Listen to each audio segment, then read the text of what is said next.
Hello everyone, अस्सलाम वालेकुम। आज मैं आपके साथ बहुत ज़्यादा मज़ेदार दही भल्लियों की रेसिपी शेयर करूंगी कि ये किस तरह खस्ता और सादा से तरीके से घर पर हम बना सकते हैं। तो इसी के साथ अगर आप मेरे चैनल पर न्यू हैं, चैनल को सब्सक्राइब कीजिए, वीडियो को लाइक और शेयर कीजिए। तो आएँ कुकिंग करें आसान खाने में मैमूना के संग। तो चलें शुरू करते हैं, दही भल्लियाँ बनाना स्टार्ट करते हैं। बिस्मिल्लाहिर्रहमानिर्रहीम। तो सबसे पहले यहाँ पे हम भल्लियाँ रेडी करेंगे, जिसके लिए मैंने यहाँ पे 1 कप के बराबर बेसन लिया है। बेसन को मैं अच्छी तरह छान लूँगी। यहाँ पे आप बेसन को छान कर ही इस्तेमाल करें तो ही हमारा बैटर अच्छे से रेडी होगा। 1 टीस्पून के बराबर मैं नमक लूँगी और 1 टीस्पून अजवाइन लूँगी। अजवाइन से ही हमारी भल्लियों में एक मज़ेदार सा फ्लेवर आएगा। तो इसके साथ अब मैं थोड़ा थोड़ा पानी ऐड करते हुए विस्कर की मदद से पहले इसको अच्छे से मिक्स कर लूँगी। तो हमने इस कंसिस्टेंसी का बैटर रेडी कर लेना है।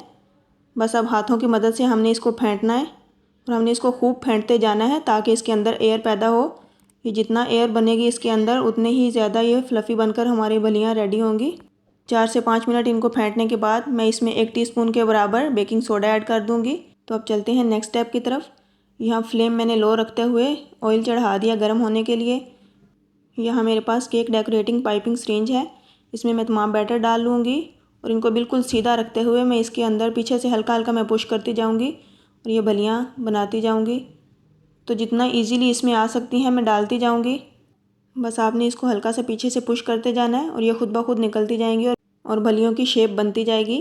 तो ये काम आप पाइपिंग बैग की मदद से भी कर सकते हैं। बस ये तमाम भल्लियाँ मैंने इसमें डाल दी हैं। अब इनको एक खूबसूरत सा गोल्डन कलर आने तक मैंने इनको फ्राई कर लिया है। माशाल्लाह से ये बहुत ही खस्ता बनकर तैयार हो चुकी हैं। अब इन्हें निकाल लेते हैं। तो ये तमाम भल्लियाँ मेरी रेडी हो चुकी हैं। तो ये देखें माशाल्लाह से कितनी अमेजिंग बनकर ये तैयार हुई हैं, अंदर से जालीदार। तो अब नेक्स्ट स्टेप की तरफ चलते हैं। यहाँ मैं एक बाउल में पानी लूँगी और जितनी भल्लियों की मुझे ज़रूरत होगी, जितने भल्ले मैंने बनाने हैं, बस इतनी मैं इसमें भिगो के रख दूँगी। बाकी को हम स्टोर कर लेंगे।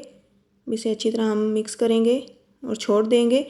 तो अब जब तक वो सोक होती हैं तो हम दही तैयार कर लेते हैं। तो दही में मैं 2 टेबलस्पून चीनी शामिल करूँगी और इसे अच्छे से हमने मिक्स कर लेना है। अब दही को थोड़ा सा पतला कर लेते हैं क्योंकि भल्लियों का दही थोड़ा सा पतला ही होता है। तो दही को साइड पे करते हैं। तो अब भल्लियाँ भी अच्छे से सोख हो चुकी हैं। तो भल्लियों को हम नरम हाथों से निचोड़ते हुए निकाल लेंगे। तो इस तरह पानी के साथ साथ एक्स्ट्रा ऑयल भी निकल जाएगा। तो ये हेल्दी बनकर तैयार होंगी। अब भल्लियों में हमने अच्छा खासा दही डालना है ताकि ये अच्छे से सोक हो जाए। तो यहाँ मेरे पास लच्छा प्याज है कट किए हुए, इसके ऊपर मैं थोड़े थोड़े प्याज डाल दूँगी। आपको जितनी ज़रूरत हो आप उतना प्याज वगैरह यूज़ कर सकते हैं। इसके साथ मैं थोड़ी सी हरी मिर्चें कट की हुई डाल दूँगी। आप ये चीज़ें अपनी टेस्ट के हिसाब से ले सकते हैं। ये मेरे पास ग्रीन चटनी है।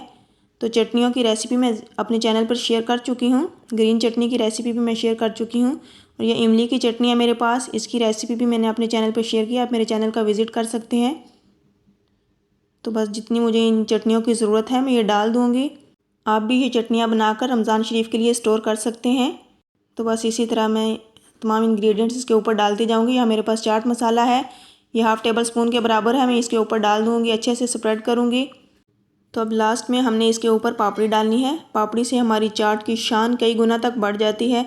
तो पापड़ी हमने लास्ट में ही डालनी है, बिल्कुल सर्व करने के करीब, वरना फिर ये गीली हो जाती है और टेस्टफुल नहीं रहती। तो बिल्कुल लास्ट में हमने इसको गार्निश करना है पुदीने के चंद पत्तों से। तो माशाल्लाह से हमारे मज़ेदार से दही भल्लियाँ बनकर रेडी हो चुकी हैं। तो अब आप भी लो बजट में रहते हुए घर पर कुकिंग से फ़न करते हुए मज़ेदार से खाने तैयार करें और अपने दस्तरखान की शान बढ़ाएं। तो होप सो आपको मेरी ये रेसिपी ज़रूर पसंद आई होगी। मिलती हूँ नेक्स्ट एक मज़ेदार रेसिपी के साथ। मुझे अपनी दुआओं में याद रखिए। अल्लाह हाफिज़।